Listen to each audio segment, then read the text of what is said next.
Welcome back. Welcome back. Another episode of the FitBod Blueprint with Phil and Tyler. How are you doing, my amigo? Doing really good. How about you?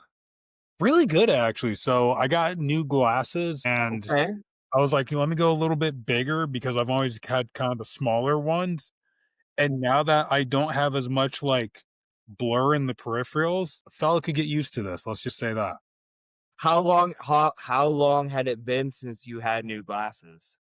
About 2 years. And the only reason why I decided to go with it was because I had a crack in the lens that was just progressively getting a little bit bigger and bigger and bigger.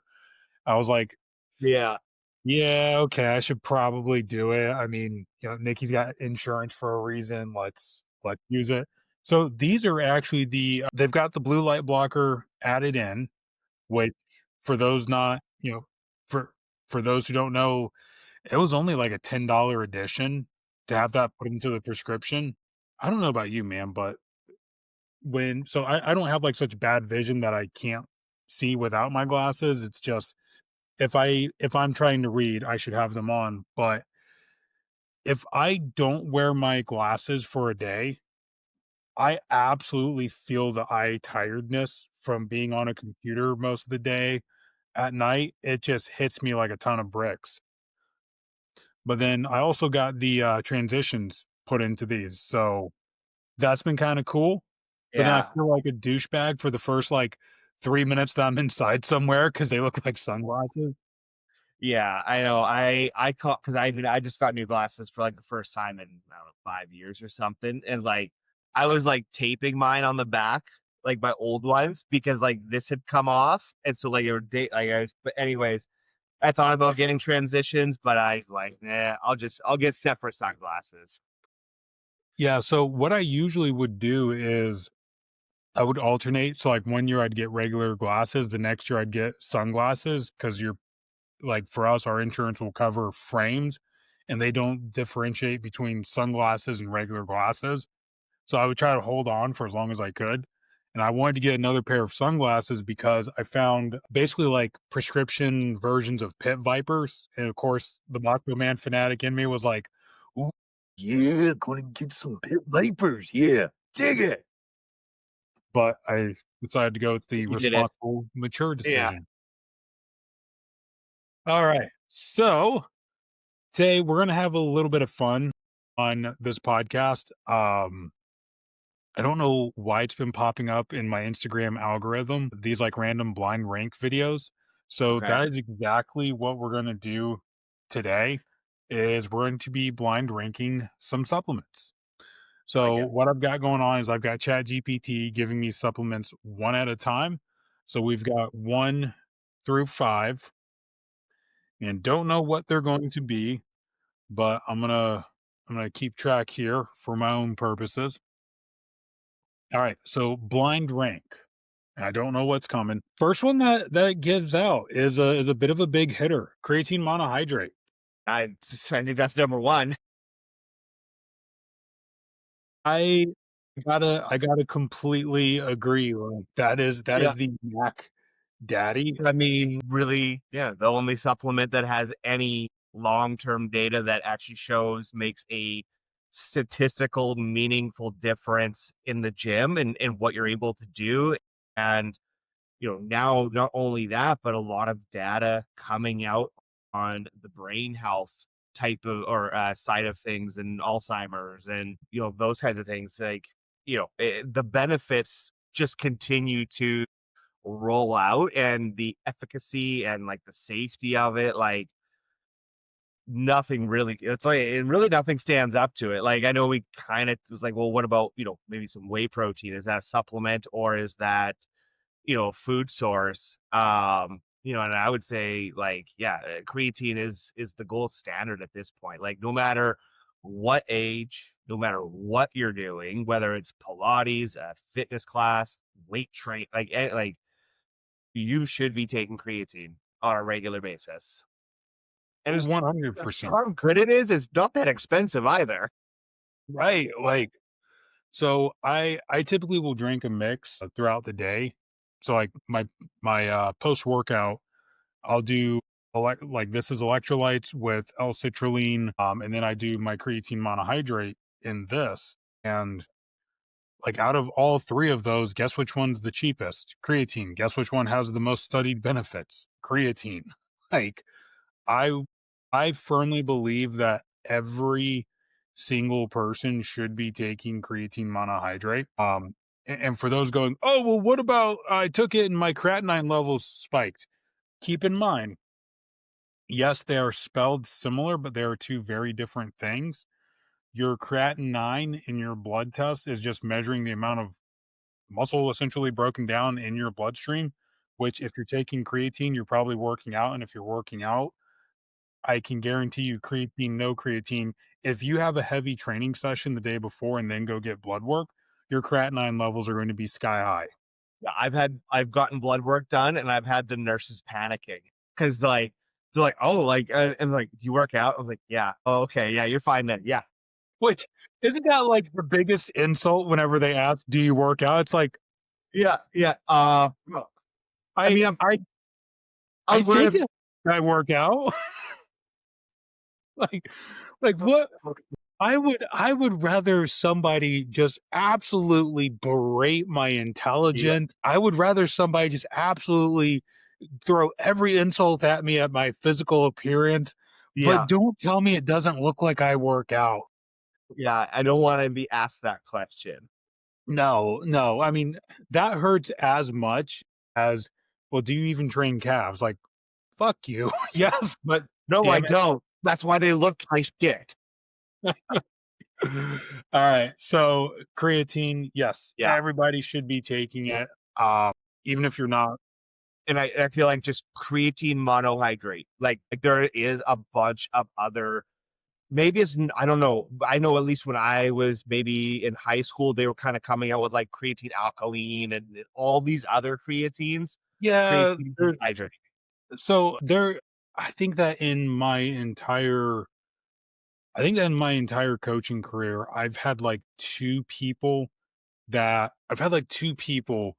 that it was creatine HCl that they just legitimately they were better with that, just more from a digestion Right. Yeah. standpoint. But then whenever you look at the cost of creatine HCl versus monohydrate, and they do the same thing, it's just like if you've got a little bit more sensitive of a stomach, HCl might be what you need to do.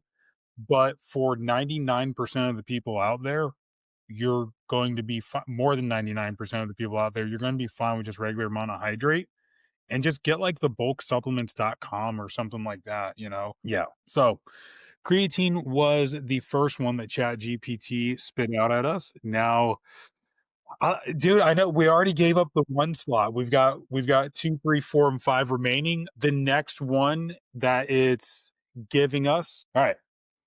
The next one that's giving us is BCAAs. So BCAAs, these are branched chain amino acids, leucine, isoleucine, valine. I'm going to say my rank first. Yeah. I'm going to go out on a limb here. I know we've already secured the one. I'm going to also secure my five. I'm going to put BCAAs as my number five. It's yeah. I can see that. I mean, it's a little. I mean, I'm curious to know what the other ones are going to be because there could be worse ones because I can see in certain contexts BCAs could be useful, but I don't want to steal your thunder. You go on. So where are you ranking? Let's get the rankings. Excuse me. I'm gonna go on the four slot. Just, I mean, I'm going to assume there's gonna be some more useless ones coming up, but I think there could be some context where it might be useful. But yeah, Yeah, now you say it. So I'm gonna still commit to number five. Both my luck. The next one will be like, friggin' L-carnitine or beetroot something. juice. Yeah, turkesterone or something. Yeah, Uh, yeah, yeah.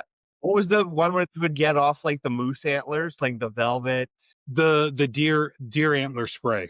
Yeah, Yeah. Oh man, if that's coming, I'm gonna eat my hat.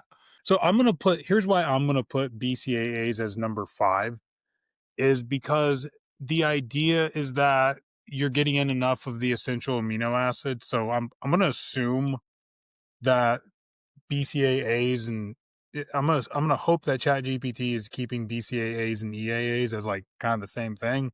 Because if that ends up being the next one, I'm gonna be a little pissed.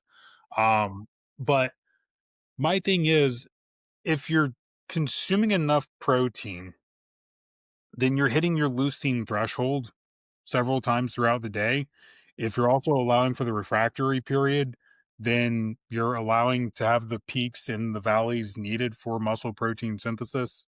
So I'm gonna say BCAAs get number 5 for me because if you're eating enough protein anyways, you don't need them. They would be a waste of money. So go get some chicken breast, go get some protein shakes, get some protein powder, get some ground beef for the vegans and vegetarians, your lentils, your tofu, your edamame. There's lots of great your seitan, like there's lots of great options to get a wide variety of amino acids through your food. That's why I'm putting it number 5. My favorite thing to always do is wait, I don't do it. I'm not doing this is a while back, but after the night of drinking, I'd get like a 12-ounce shaker and with water, and I put BCAAs in there. Be like, oh, okay, I got some. Like, I'm stimulating my protein synthesis after a night of drinking. I'm good. So it's That funny was that you no. I could see it too, just from like vegan perspective, or if you don't eat meat, there could potentially maybe it might be worth it. Again, like I'm also kind of going off the assumption that there might be something even more useless coming up.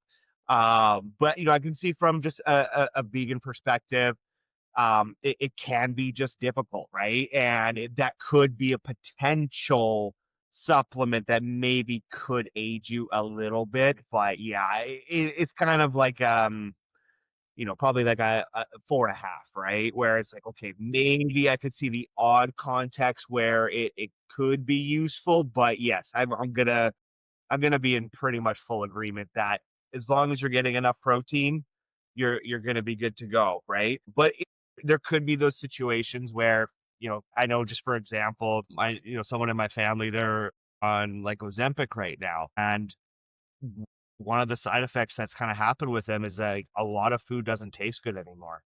Like it's kind of changed their taste buds, right? And so yeah. obviously now you're also dealing with that and a lot less hunger. All right, like could BCAs then be something that could be helpful in that type of situation, right? So yeah, again, like I think 99.9% of people, we don't need it, but maybe there's that odd time it might work. I completely agree. That's a very valid point. There are some people that are in niche populations, essentially. So, no, fantastic take. Are you ready for number 3? All right. So, number 3 is beta alanine. Okay. So, the idea behind beta alanine is that this helps to buffer lactic acid, allows you to train harder before fatigue starts to set in. It's kind of Yeah. the working thing. I know, I mean, beta alanine's in a lot of pre-workout complexes. Oh man. All right. So you've got 2, 3, and 5 left. Yeah. Where are we gonna put a beta alanine?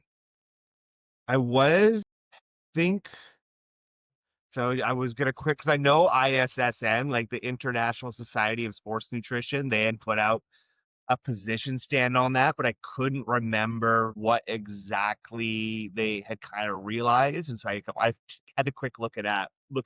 I would say 3, because it does seem like there are some potential benefits, but by the looks of it, there isn't much maybe beyond that 25 minutes. And I'm literally just kind of looking at the abstract on their position statement. So, full did like, I am looking at kind of the research and the meta-analysis on it, and that's kind of what I am going to base it on. Again, like it could be maybe useful, but right now maybe not. Yeah, I like that tingly feeling. that's what I'm gonna go with. So I'm gonna also put it in my 3 slot. Like, there are worse things out there. Whenever I say worse, I mean things that do absolutely nothing. Like where, hey, at best it does nothing, and at worst it could potentially hurt you. I'm gonna put beta alanine as my number 3 as well. I do enjoy the tingle. I do enjoy the little extra I can absolutely feel the difference of whenever I have it for my pre-workout versus whenever I don't. So I'm gonna go number 3 as well. Like you said, the research that I'm familiar with, there's some benefits for it. Are they necessarily beta alanine by itself? Because also just thinking through, I can't say that I've ever bought beta alanine like as a standalone supplement. Yeah, no, it's Been a part of my pre-workout I may supplement. have in the past when I was, with core, but yeah, I don't think. So I'm gonna go 3. It would be a possible 4, but I'm gonna go 3 just because we're also playing a game here. So, all right. So the fifth one fourth one is fish oil slash omega 3s. So you've got 2 and 5. Well, I feel bad for number 5 because I'm trying to remember because I feel like the data has gone because it's been a while since I've kind of looked into it, but I feel like there for a little bit, the longest time was like fish oil, omega-3, really good. Then I feel Mhm. like it kind of came back where it was like maybe not so much as we initially thought. But I think to me, I am gonna go err on the side of this is probably gonna be better for the majority of people because again, a lot of Western diet is just made up of a lot more of your omega-6s, which are pro-inflammatory, right? We don't not usually most people don't eat like a lot of fish or have a lot of healthy fats in their diet. And I mean, I think I'm always gonna go that route of like, okay, there's maybe a little more fish, a little more olive oil, things like that, that we can get our omega-3s in. And plus, I mean, cooking with olive oil just makes food taste better, which is nice. Uh, Agreed. but of course, there's the calorie situation and then, the ease of maybe doing it. So yeah, I would say I'm going to put omegas in my number 2 slot. Okay. You So got to we're be, going but like it's hard to find ones where you don't get that fishy burp. Which I yeah. really like for nutritionals. They had done a pretty good job of getting rid of that fishy burp. Yeah, I so it's been a long time since I've taken omega 3s, and the reason for it is there was a study that came out in 2013, and I will preface this by saying the study didn't measure fish oil intake directly. It looked at blood levels at one point in time, so it doesn't necessarily prove a cause and effect. But what the study showed was that men with higher blood levels of omega 3s had an increased risk of prostate cancer. Now, I stopped taking it because my dad had prostate cancer whenever he was 45. So the Right. younger you get it, the more likely it's a genetic component. Because also, fun fact that I found out from my dad's urologist, every man, if he lives long enough, you will develop prostate cancer. It's a matter of when, not if. But whenever you're diagnosed young, like my dad was, like most men are diagnosed with prostate cancer, they're usually like in their like late 60s, 70s, 80s. And it's such a typically slow progressing cancer, but the younger you are, the more aggressive it is. The younger you are, the more likely that it's going to be it pass along in your DNA. So for me, I do everything I can to try to minimize my risk of it. So I've not taken it. It's not the best, most well put together study, but because there is that potential risk, I play it safe. So I'm going to put omega 3s as my number 4. For most people, you're going to be fine. There are other studies that show that this is healthy, but again, for me, it's just a personal thing. That risk is there for me. I don't want to Yeah. make it a higher risk than what it probably already is naturally. So I also get my PSA checked twice a year just to make sure that I'm staying on top of it. But I'm gonna go number 4, omega 3s. So you've got number 5, Yeah. you got number 2. This is gonna be And sure enough, so before we started this, because I wanted to give ChatGPT like specific parameters, we talked about should we consider whey protein as a food source or a supplement? And kind of the thought process is, well, it is sold as a dietary Yeah. supplement. It does have caloric value. Mm. It can also Yeah. be seen as food, but supplement companies make it and they're not held to the same standards as if it were, say, Purdue putting out chicken or, Green Giant canning peas. So we did include whey, and the final one that it spits out. Like, it's like, I mean, I would reorder things now, Right. So your default is number 5, my default is number 2. which I think is kind of the perfect spot for it. So I think there is an argument that can be made though Yeah. for it being in the 5 slot, because if you have enough of an appetite and, like, especially if you're in an active fat loss phase, the first thing I tell people to cut out whenever we switch to fat loss is stop drinking your protein, start eating it. Yeah. And then, I mean, too, like, it really does depend on, this supplement for sure, by going by the adage of you pay for what you get. Like, if you are getting your Costco, like, your protein from Costco and you're paying 25, 20, chances are you're getting a pretty shitty protein and it may not even have enough of a leucine count in it, right? So, like, it's probably more of a bigger proprietary. Proprietary.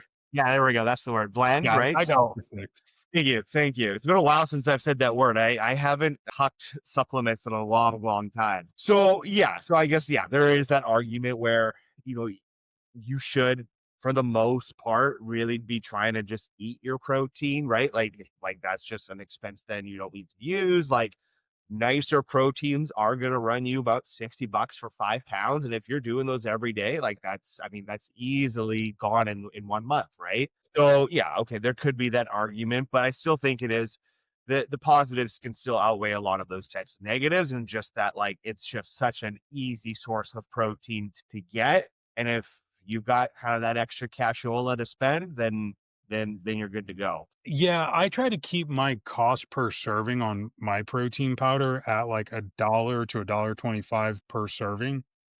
Just because I feel like most protein powders are going to be 20 to 25 grams of protein per serving.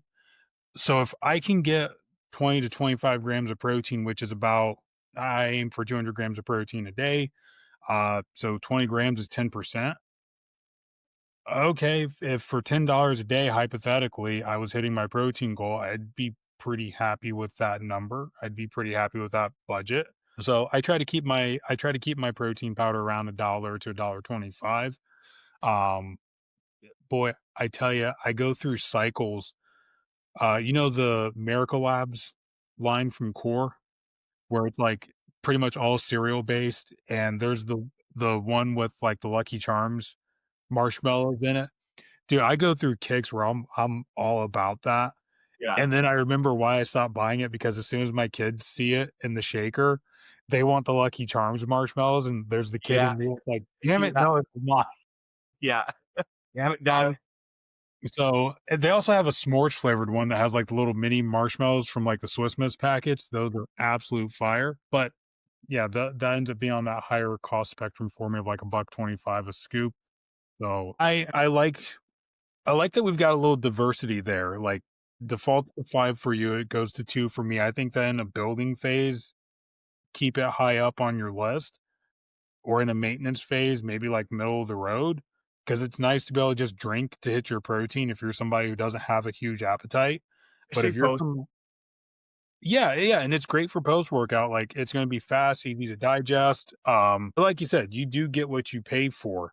So if you're trying protein powders and you're complaining about they always come out clumpy and it's gritty, it tastes like crap, look at what you're spending on it. There's, like, a happy middle road, because I find that the cheap ones and the hyper expensive ones are about the same quality. Yeah. It's like the middle of the road, like I said, that, like, dollar to $1.25 per serving. That's where it's like, it mixes well, it blends well, it's smooth, it digests fine. So I'm gonna be happy with my ordering. So I've got creatine number 1, whey 2, Beta alanine 3, I would probably switch my 4 omega-3 acids for my 5 BCAA. Yeah. And then your list comes out as creatine Create number 1, omega, omega-3, beta alanine, BCAAs, and then whey. and I would probably bump whey to 2 or 3, probably 2, and then each one just drops, Mm, with BCA ending up in 5, beta alanine 4, omega-3, whey 2, creatine 1 would probably be my revised list. fair enough. Now, I'm gonna do a quick round here just because this is where I got the original idea from.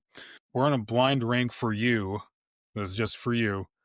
Foods that start with the letter T, 1 through 5. Okay, All right. So coming out first, tuna. 5. Not a fish guy, huh? Or, like, are we talking, like, canned tuna, or, like, I'm eating some nice ass tuna cheeks at a high-end restaurant? Those are 2 different things. I don't know. It only said tuna, so I guess it's whatever you would whatever for.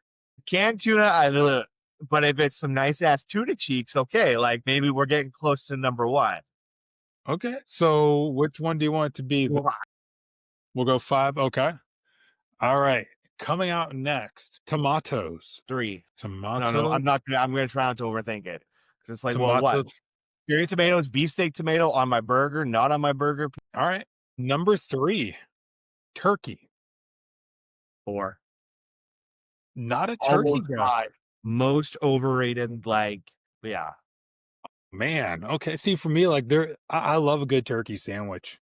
But, like, yeah, well, yeah, that, like, that, yeah, maybe post-Thanksgiving, but usually, meh, Okay. like ham instead. Ooh, this is a good one. I have Tacos. 1 and 2, right? You have 1 and 2. The next one is tacos. Number 1. Hey, Number man. 1, what? We were yeah, oh, yeah, we were in Mexico last February, and it's just like, I wanna be the minority in the restaurant. That's where I wanna go, 'cause that's where you know it's gonna be good. Yeah. The final one, your default number 2, do you want to take a guess what it is? No, that's what I know. Tofu. That's getting dropped in at number 5. So your order ends up going tacos, tofu, tomatoes, turkey, tuna. Like, man, you almost hate protein off of that blind rank. Yeah, I do. I love it, man. All right. Well, thank you all for joining us. I know this is a little bit more of a fun one. The next couple of, at least the next podcast, we're going to be talking about the book Inner Excellence. Tyler, I know you've read it. I've just started picking it up. So super excited to dive in on that one. But anyways, thank you all for listening as always. And please be sure to like, share, subscribe, and give a big old smooch to that subscribe button. Till next time, see ya.